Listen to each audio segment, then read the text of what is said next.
Hello दोस्तों, स्वागत है आप सभी का। इस वीडियो में हम भारत के राज्यपाल के बारे में जानेंगे और उनसे संबंधित सभी महत्वपूर्ण बिंदुओं को जानने का प्रयास करेंगे। बस आप इस वीडियो को पूरा सुनें और अगर आपको इस वीडियो का नोट्स चाहिए तो डिस्क्रिप्शन बॉक्स में अवेलेबल है, वहां से आप ले सकते हैं।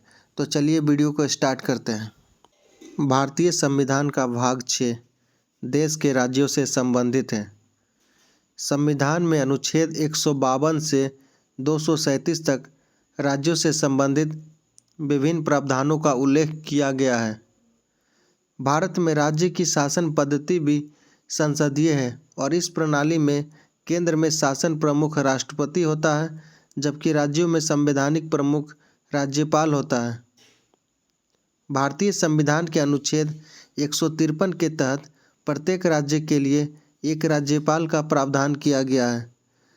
भारतीय संविधान का अनुच्छेद 154 राज्य की कार्यकारी शक्ति से संबंधित है और इसमें कहा गया है कि राज्य की कार्यकारी शक्ति राज्यपाल में निहित होगी और इस संविधान के अनुसार वह इसका प्रयोग सीधे या अपने अधीनस्थ अधिकारियों के माध्यम से करेगा। भारत के संविधान के अनुच्छेद 155 के अनुसार राज्यपाल की नियुक्ति भारत के राष्ट्रपति अपने हस्ताक्षर और मुद्रा सहित अधिपत्र द्वारा करते हैं। भारतीय संविधान के अनुच्छेद 156 के अनुसार राज्यपाल राष्ट्रपति के प्रसाद पर्यंत पद धारण करेगा। राज्यपाल राष्ट्रपति को संबोधित अपने हस्ताक्षर सहित लेख द्वारा अपना पद त्याग कर सकेगा। राज्यपाल की पदावधि 5 वर्ष निर्धारित है। भारतीय संविधान के अनुच्छेद 157 के अनुसार राज्यपाल नियुक्त होने के लिए वह व्यक्ति भारत का नागरिक हो और 35 वर्ष की आयु पूरी कर चुका हो। भारतीय संविधान के अनुच्छेद 158 के अनुसार राज्यपाल विधान मंडल का या संसद का सदस्य नहीं होगा, ना ही कोई अन्य लाभ का पद धारण करेगा। भारतीय संविधान के अनुच्छेद 159 के अनुसार राज्यपाल को राज्य के उच्च न्यायालय के मुख्य न्यायमूर्ति द्वारा शपथ दिलाई जाएगी। राज्यपाल राज्य की कार्यपालिका का प्रमुख होता है और राज्य में केंद्र सरकार के प्रतिनिधि के रूप में कार्य करता है। राज्यपाल उस राज्य में मंत्रिपरिषद की सलाह के अनुसार कार्य करता है। कोई भी बिल पास होने के लिए राज्य विधानसभा से पास होने के बाद वह राज्यपाल की सहमति के लिए भेजा जाता है। राज्यपाल जब सदन का सत्र नहीं चल रहा हो तो अध्यादेश जारी कर सकता है।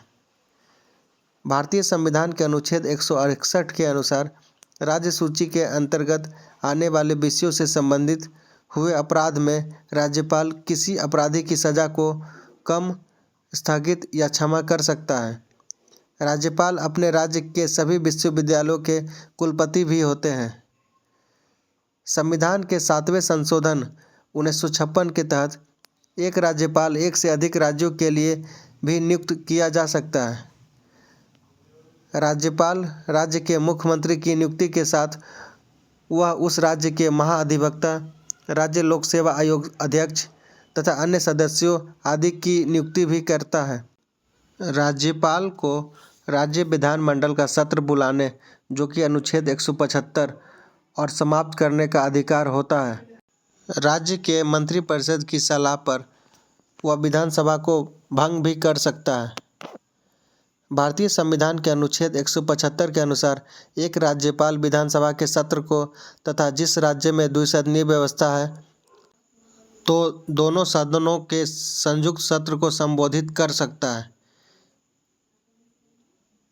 राज्यपाल विधान परिषद वाले राज्यों में इस परिषद के कुल सदस्यों का 1/6 कला, विज्ञान, साहित्य, सहकारी आंदोलन और समाज सेवा आदि क्षेत्रों में आने वाले विशिष्ट और अनुभवी लोगों को नामित करता है।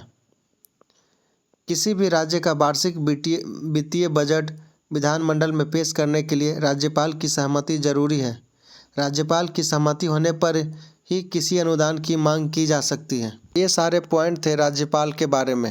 अब आपसे यह उम्मीद की जा सकती है कि आप यह ज़रूर बताने में सक्षम होंगे कि भारतीय संविधान का अनुच्छेद 153 यह कहता है कि प्रत्येक राज्य के लिए एक राज्यपाल होगा। अनुच्छेद 154 यह कहता है कि राज्य की कार्यकारी शक्ति राज्यपाल में निहित होगी। अनुच्छेद 155 यह कहता है कि राज्यपाल की नियुक्ति राष्ट्रपति द्वारा की जाएगी।